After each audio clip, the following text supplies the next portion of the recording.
Mustafa Muhammad sallallahu alaihi wasallam wa alihi washabi ajma'in wa tabi'in bi ihsan yaumiddin wa husna wa syekh wa husna hadat muassis nahdlatul ulama hadrat syekh ya syekh Asy'ari wa hasbullah wa istri syamsuri wa alim usulim mafrul tasawwuf madrat wa man tasabi ilaihi wa khususan ila hadrati mu'allifatul kitab wa saliyah Syekh Muhammad Syakir wa alihi wa azwaji wa dzurriyyati wa man tasabi ilaihi wa khususan hadrati jami'il muslimin wal muslimat wal mu'minin wal mu'minat min ummati sayyidina Muhammad ajrahumullah. Al-Fatihah.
Untuk dipuji, diacungi jempol orang lain, disanjung oleh orang lain, maka kita sebagai manusia sebetulnya tidak berhak, karena yang berhak 100% untuk mendapatkan pujian hanya Allah belaka.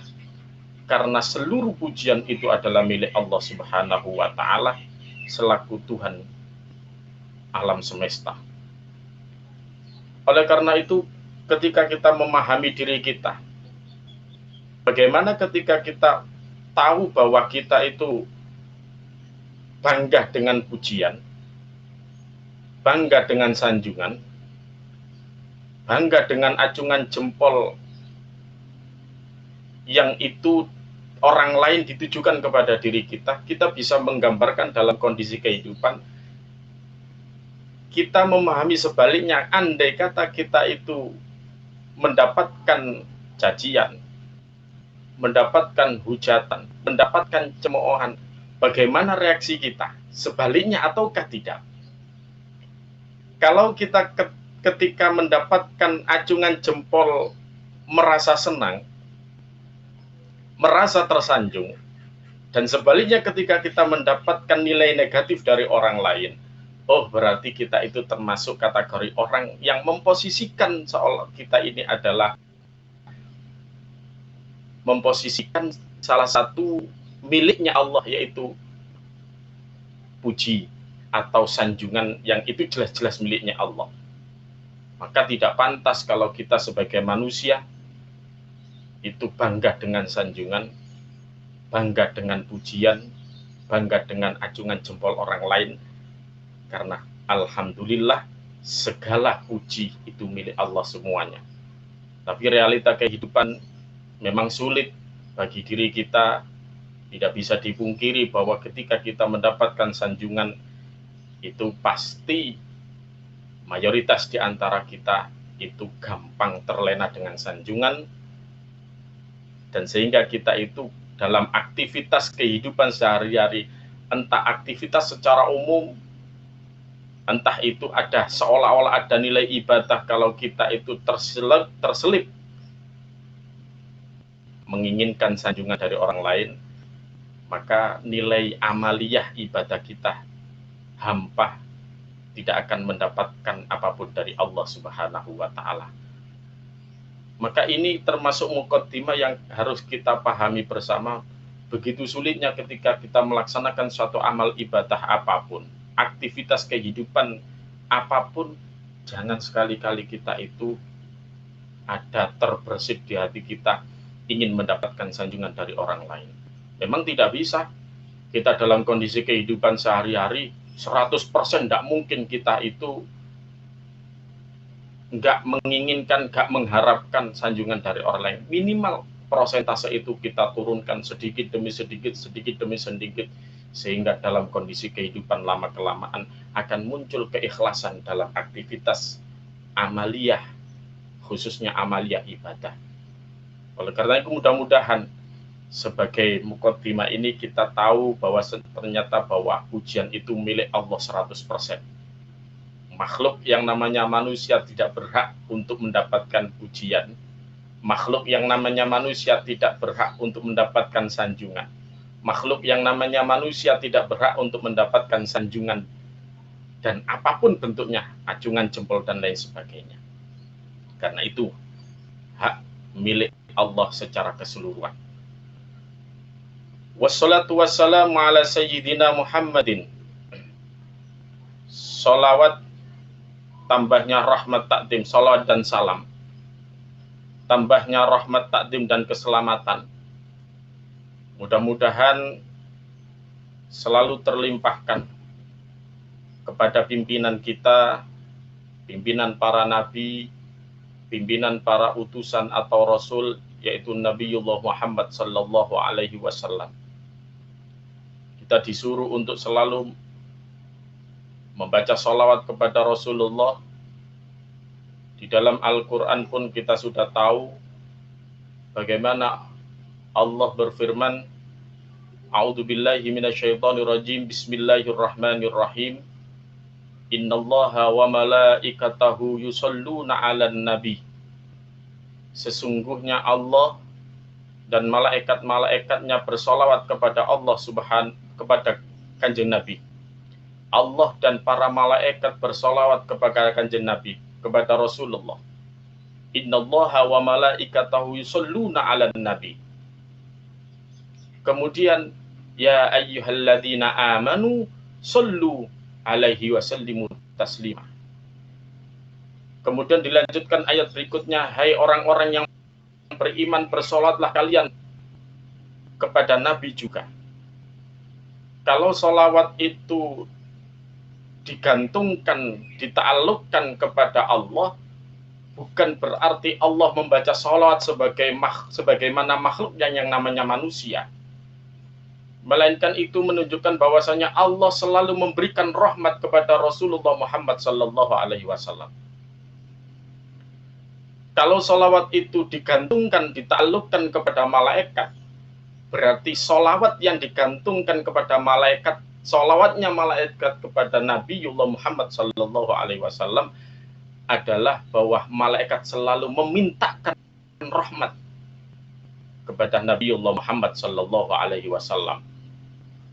Terus kalau solawat itu digantungkan kepada orang-orang yang beriman, manusia-manusia yang beriman khususnya, maka gantungan atau ta'alluq solawat kepada manusia adalah tujuannya adalah supaya kita mendapatkan syafaat dari Rasulullah Muhammad sallallahu alaihi wasallam. Jadi sama-sama kalimat solawat, tapi aplikasinya, wujud nyatanya jelas berbeda. Kalau solawat itu dihubungkan kepada Allah, Allah selalu memberikan rahmat kepada Rasulullah Muhammad sallallahu alaihi wasallam. Kalau solawat itu dita'alluqkan, digantungkan kepada malaikat, berarti solawatnya malaikat adalah tujuannya selalu memintakan rahmat kepada Allah untuk Nabiullah Muhammad sallallahu alaihi wasallam. Kalau solawat itu digantungkan kepada umatnya yang namanya manusia, maka solawat itu adalah tujuannya supaya umatnya, kita semua ini membaca sholat, tujuannya adalah supaya kita mendapatkan syafaat atau pertolongan dari Rasulullah Muhammad sallallahu alaihi wasallam. Inilah perbedaan ketika sholawat itu kita hubungkan kepada Allah, sholawat kita hubungkan kepada para malaikat, sholawat kita hubungkan kepada umatnya Nabiullah Muhammad sallallahu alaihi wasallam, terkhusus kepada kita semua. Sehingga mudah-mudahan kita selalu bisa beristiqomah untuk selalu membaca salawat kepada Rasulullah Muhammad sallallahu alaihi wasallam, sehingga kita nantinya akan mendapatkan syafaat dari beliau ketika nanti di yaumil qiyamah, masuk surganya Allah Subhanahu wa taala atas ridhonya Allah Subhanahu wa taala bi syafaati Rasulullah Muhammad sallallahu alaihi wasallam. Maka penting bagi umat Nabiullah Muhammad sallallahu alaihi wasallam selalu memperbanyak sholawat. Dan kita tahu bagaimana perjuangan beliau kalau kita bandingkan dengan kita membaca sholat, mengingat beliau tidak ada bandingannya sama sekali. Sepucuk kuku jari kita tidak ada apa-apanya dengan kecintaan Rasulullah kepada umatnya. Kita tahu semuanya bagaimana cerita-cerita dari para ulama yang semua mungkin tahu, sehingga saya tidak akan menceritakan panjang lebar. Begitu cintanya Rasulullah kepada umat-umat beliau, begitu cintanya Rasulullah kepada kita semua selaku umat beliau Rasulullah Muhammad sallallahu alaihi wasallam. Sehingga sudah seyogianya, sudah seharusnya kita sebagai umat selalu membaca sholawat kepada beliau sebagai rasa cinta kita kepada Rasulullah Muhammad sallallahu alaihi wasallam, yang selalu mengharapkan syafaat dari beliau Rasulullah Muhammad sallallahu alaihi wasallam. Wa ala alihi, dan salawat dan salam juga tercurahkan kepada keluarga beliau, keturunan-keturunan beliau Rasulullah Muhammad sallallahu alaihi wasallam, duriyah-duriyah beliau yang kalau sampai sekarang kita panggil dari keturunan-keturunan beliau, ada yang memanggilnya dengan Habib, ada yang memanggil dengan Sayyid, ada yang memanggil dengan Yik. Sebagian mengatakan kalau dzurriyyah Rasulullah itu kalau sudah dipanggil dengan Habib, berarti sudah bisa dijadikan qudwah, panutan dalam kehidupan karena haliyahnya sudah sesuai dengan kakeknya, yaitu Rasulullah Muhammad Sallallahu Alaihi Wasallam. Itu sebagian ulama mengatakan, kenapa sih kalau dzurriyyah Rasul ada yang di Indonesia khususnya, ada yang dipanggil dengan Habib, ada yang dipanggil dengan Y. Apa bedanya? Kan semuanya itu termasuk keturunan Rasulullah. Tapi kok satu sisi ada yang panggilannya Habib, satu sisi ada yang manggil dengan Y. Ternyata saya pernah bertanya, oh bedanya kalau biasanya kalau di Indonesia kalau sudah dipanggil dengan panggilan Habib, itu berarti dzurriyyah yang sudah bisa dijadikan qudwah atau panutan. Kalau Y, itu kata beliau berbeda, kalimatnya seperti itu. Ya, mungkin kalau kita bisa menafsiri, mungkin belum bisa dijadikan qudwah 100% dalam kehidupan sehari-hari. Itu salah satu versi dari ulama yang pernah saya tanyakan seperti itu. Terlepas dari itu, bahwa kita sebagai umat Rasulullah, entah itu dzurriyyah Rasul, bagaimanapun bentuknya, bagaimanapun tingkah lakunya, maka kita tidak diperbolehkan untuk menghujat, tidak diperbolehkan untuk mencaci maki, tidak diperbolehkan untuk menghina keturunan-keturunan Rasulullah, keluarga Rasulullah, dzurriyyah Rasulullah.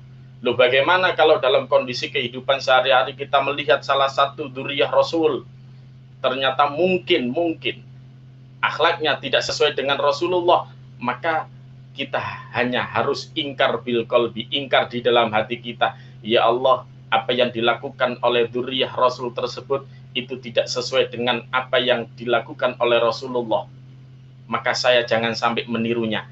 Tapi secara manusianya, maka tetap kita harus memuliakan, mengagungkan, menghormati, karena beliau termasuk dzurriyyah Rasulullah Muhammad Sallallahu Alaihi Wasallam.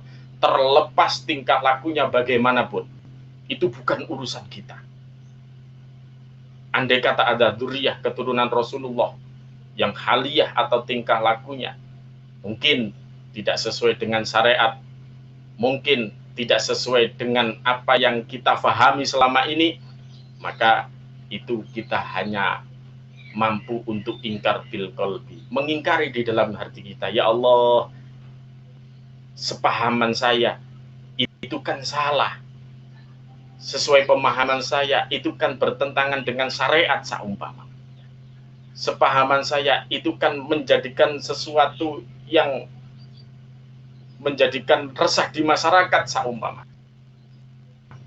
Maka kita hanya ingkar bil qalbi. Jangan sampai sekali-kali kalau kita punya akhlak, maka kita tidak diperbolehkan untuk mencaci maki, tidak diperbolehkan untuk menghina, tidak diperbolehkan untuk mencemooh dan lain sebagainya. Tetap kita harus memuliakan, menghormati, dan mengagungkan dzurriyyah Rasulullah Muhammad Sallallahu Alaihi Wasallam. Itu tanggung jawab kita selaku orang mukmin, kewajiban kita selaku orang yang mengatakan umat Rasulullah Muhammad Sallallahu Alaihi Wasallam. Sehingga sampai kapanpun keluarga Rasulullah, dzurriyyah Rasulullah harus kita muliakan, harus kita agungkan. Wa sahbihi, dan salat serta salam itu juga ditujukan, kita tujukan kepada sahabat Rasulullah Muhammad Sallallahu Alaihi Wasallam. Sahabatnya Rasul berbeda dengan sahabat kita. Definisi sahabat Rasulullah dengan sahabat kita berbeda. Kalau bahasa Surabaya itu bloplek. Kalau sahabat kita asal orang itu sudah akrab banget dengan kita, entah itu bagaimana orangnya, dari agama apa, dari kasta apa, pangkatnya apa, derajatnya apa, kalau sudah akrab betul dengan kita, itu sudah dikatakan sahabat.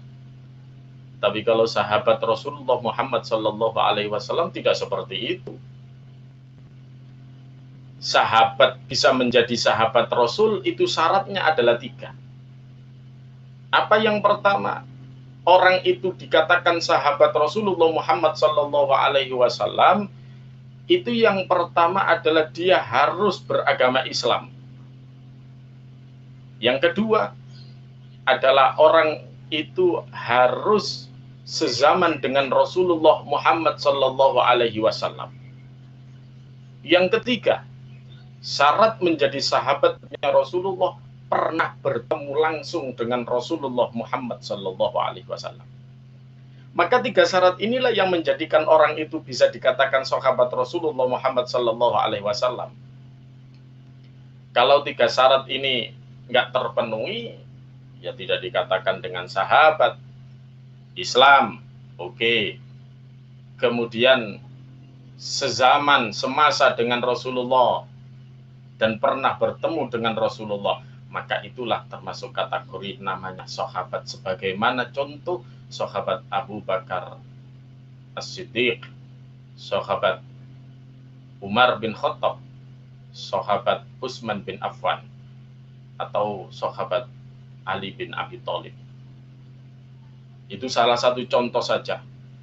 Bagaimana beliau-beliau termasuk kategori sahabat, karena sahabat Abu Bakar, sahabat Umar, sahabat Utsman, sahabat Ali, dan sahabat-sahabat yang lain yang saya contohkan hanya 4, yang termasuk Khulafaur Rasyidin, itu jelas agamanya Islam, jelas sezaman dengan Rasulullah, dan juga beliau-beliau termasuk bertemu langsung dengan Rasulullah Muhammad Sallallahu Alaihi Wasallam. Ada orang yang agamanya Islam, dia bersezaman semasa dengan Rasulullah, tapi tidak pernah bertemu langsung dengan Rasulullah pun juga belum dikatakan sahabat. Satu contoh siapa? Uwais Al-Qarni. Ada orang yang namanya Uwais Al-Qarni. Beliau adalah agamanya Islam, hidupnya sezaman dengan Rasulullah, tapi beliau belum pernah sama sekali ketemu dengan Rasulullah, karena pada waktu itu ada sejarah yang menceritakan bagaimana Uwais Al-Qarni begitu taatnya kepada ibundanya, sehingga saking cintanya kepada Rasulullah, beliau sering bermimpi Rasul. Saking cintanya kepada Rasulullah, pingin banget ketemu dengan Rasulullah Muhammad Sallallahu Alaihi Wasallam.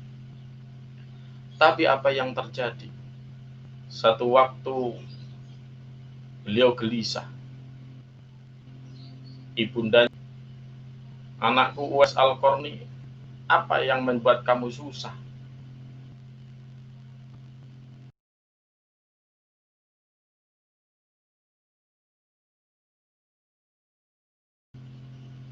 Kok saya melihat dirimu susah? Sudah beberapa hari ini kamu kok susah? Iya Bu, saya ingin ketemu dengan Rasulullah SAW. Saya ingin banget Alaihi Wasallam.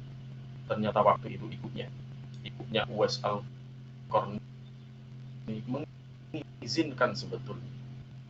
Kalau kamu memang benar-benar ingin ketemu dengan Rasulullah, silakan kamu berangkat nak. Berangkat untuk menjumpai Rasulullah. Tapi Uwais Al-Qarni saking baktinya kepada ibundanya, yang waktu itu tidak bisa berjalan kemana-mana, ibunya selalu digendong beliau. Kemanapun keinginan ibunya selalu dituruti. Enggak, nanti ibu siapa yang menjaga? Enggak apa-apa, sampai bisa menitipkan ibu sementara waktu ke tetangga. Enggak, selagi masih ada ibu, selagi ibu masih hidup, maka saya lebih mementingkan ibu. Nanti saja saya ketemu dengan Rasulullah. Begitu baktinya Uwais Al-Qarni. Sampai singkat cerita, karena baktinya Uwais Al-Qarni tersebut, sehingga tidak sempat bertemu dengan Rasulullah, walaupun toh sezaman dengan Rasulullah. Maka Uwais Al-Qarni tidak dikatakan termasuk kategori sahabat. karena Islam sezaman dengan Rasulullah, tapi belum sempat bertemu langsung dengan Rasulullah. Ada orang yang tidak Islam sezaman dengan Rasulullah dan berjumpa langsung dengan Rasulullah pun juga tidak dikatakan sahabat. Siapa? Abu Jahal, Abu Lahab, salah satu contoh nama yang sangat fenomenal di kalangan orang-orang kafir.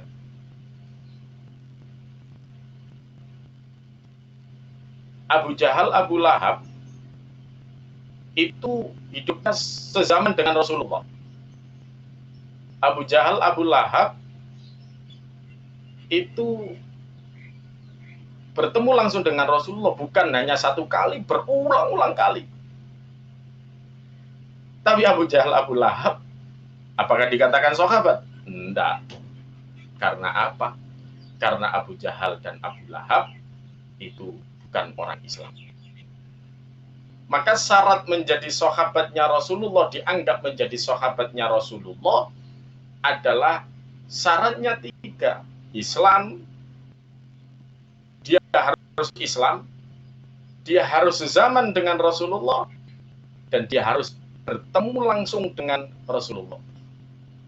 Kok sekarang seumpama ada orang yang mengaku-ngaku dirinya ini termasuk bertemu secara kasat mata dengan Rasulullah pada zaman sekarang seumpama. Oke lah, seumpama ada orang yang mengaku dan benar-benar bertemu dengan Rasulullah pada zaman sekarang seumpama. Punya keistimewaan tertentu. Maka dia juga bukan termasuk sahabat walaupun toh dia bertemu langsung dengan Rasulullah dalam kondisi terjaga atau dalam kondisi tidak di dalam mimpi. Kenapa? Memang dia Islam. Mungkin memang dia bertemu langsung dengan Rasulullah tidak dalam kondisi bermimpi, tapi dalam kondisi terjaga, dalam kondisi tidak tidur. Diberi keistimewaan, punya keistimewaan sehingga bisa bertemu langsung dengan Rasulullah dalam kondisi terjaga. Maka itu pun juga bukan termasuk sahabat, karena hidupnya tidak sezaman dengan Rasulullah Muhammad sallallahu alaihi wasallam.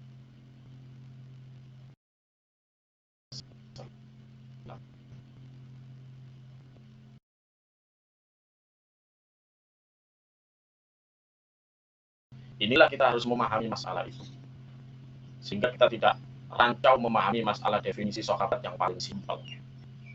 Ada kriteria 3 syarat ini apa tidak? Oh, Islam, oke. Hidupnya sesama dengan Rasulullah nggak? Oh, enggak, sama sekarang kok. Tapi dia ngaku benar-benar ketemu dengan Rasulullah. Ya tetap bukan sahabat karena hidupnya tidak sesama dengan Rasulullah. Maka dari itulah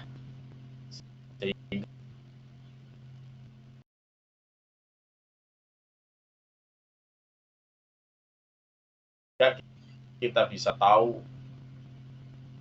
benar-benar sahabat ataukah tidak.